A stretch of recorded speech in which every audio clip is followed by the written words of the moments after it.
Sabarkantha Bharatiya Janata party દ્વારા તારીખ 31/5/2012 રોજ એનડીએ દ્વારા અપાયેલા ભારત બંધને સફળ બનાવવા તારીખ 30/5/2012 રોજ હિંમતનગરમાં સાયકલ રેલીનું આયોજન કરવામાં આવ્યું હતું.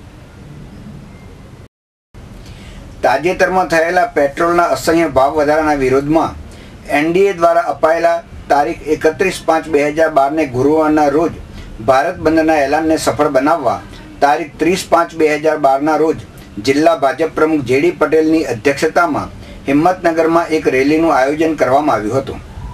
આ રેલી હિંમતનગર ટાવર ચોકથી નીકળી શહેરના બજાર વિસ્તારોમાં ફરી વેપારીઓને ભારત બંધના એલાનને શાંતિપૂર્ણ રીતે બંધ પાડી ટેકો આપવા જણાવ્યું હતું. મહામંત્રી વિજય પંડ્યાએ શાસનની અણઆવડતનો ભોગ પ્રજાને બનાવવાની કોંગ્રેસની પ્રજા વિરોધી ચાલને હિંમતનગર શહેર તથા સમગ્ર જિલ્લામાં સ્વયંભૂ શાંતિપૂર્ણ બંધ પાડી ભાવ ઘટાડવાનો નિર્ણય કરવા એકતાનું દર્શન કરાવવા અનુરોધ કર્યો હતો.